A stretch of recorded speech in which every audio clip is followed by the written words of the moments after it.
ओम शांति। आज की अव्यक्त मुरली का सार है 21/7/2024।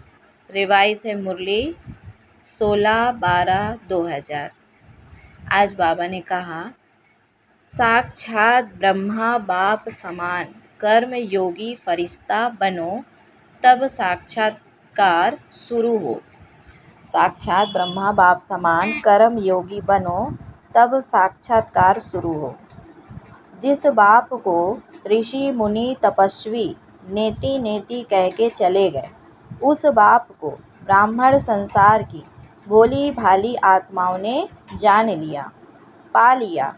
आप सभी जितना जितना तन मन धन सफल करते रहते हो।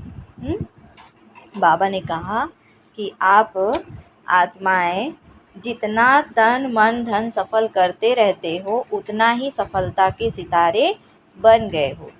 अविनाशी खाते में अविनाशी बाप दादा के पास आपने आज जमा किया, 1 घंटा पहले जमा किया, तो अविनाशी बाप के पास आपका खाता 1 का पदम गुणा जमा हो गया।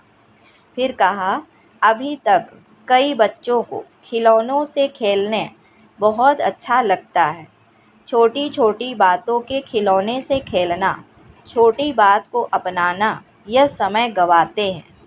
फिर कहा, 2 कान हैं, 2 आँखें हैं, मुख हैं, तो देखने में भी आता है, सुनने में भी आता है, बोलने में भी आता है।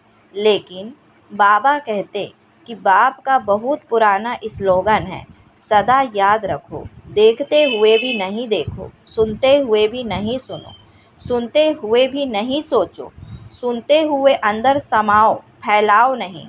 क्या कहते बाबा कि सुनते हुए भी नहीं सोचो, सुनते हुए अंदर समाओ, फैलाओ नहीं। फिर कहते बाबा, जैसे पुराने शरीर के हिसाब चुकतू हो रहे हैं, ऐसे ही पुराने संस्कार भी, पुरानी बीमारियां भी सबकी निकल के ख़त्म होनी है। इसलिए घबराओ नहीं कि अभी तो पता नहीं और ही बातें बढ़ रही हैं, पहले तो थी नहीं। जो नहीं थी वह भी अभी निकल रही हैं, निकलनी ही है ना। बाबा ने कहा जो पहले नहीं थी लेकिन वो अब निकल रही हैं, क्योंकि अभी क्या है, हिसाब किताब चुकतू करने का समय है। इसीलिए कहा कि बच्चे वो सब निकलनी ही हैं। फिर कहते बाबा कि पास होने का सबसे सहज साधन है बाप दादा के पास रहो। जो आपके काम का नज़ारा नहीं है, जो आपके काम का नज़ारा नहीं है, उसको पास होने दो।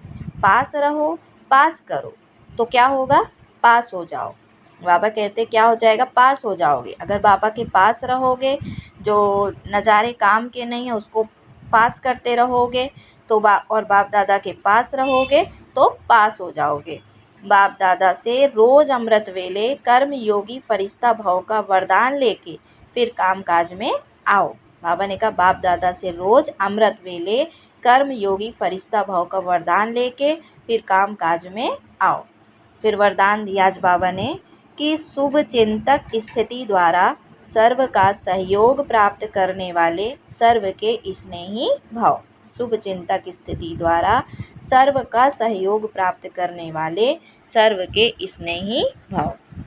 डिटेल है, शुभ चिंतक आत्माओं के प्रति हर एक के दिल में स्नेह उत्पन्न होता है और वह स्नेह ही सहयोगी बना देता है। जहाँ स्नेह होता है वहाँ समय, संपत्ति, सहयोग सदा न्योछावर करने के लिए तैयार हो जाते हैं, है ना। दुनिया में भी देखते हैं ना कि जहाँ स्नेह होता है वहाँ क्या करते हैं, समय, संपत्ति, सहयोग सदा न्योछावर करने के लिए तैयार हो जाते हैं। तो शुभ चिंतक स्नेही बनाएगा और स्नेह सब प्रकार का सहयोग में न्योछावर बनाएगा। इसीलिए सदा शुभ चिंतन से संपन्न रहो। इसलिए सदा शुभ चिंतन से संपन्न रहो और शुभ चिंतक बन सर्व को स्नेही सहयोगी बनाओ। स्लोगन दिया बाबा ने, इस समय दाता बनो तो आपके राज्य में जन्म जन्म हर आत्मा भरपूर रहेगी। इस समय दाता बनो तो आपके राज्य में जन्म जन्म हर आत्मा भरपूर रहेगी। तो ये थी आज की मुरली। अच्छा, ओम शांति, ओम शांति।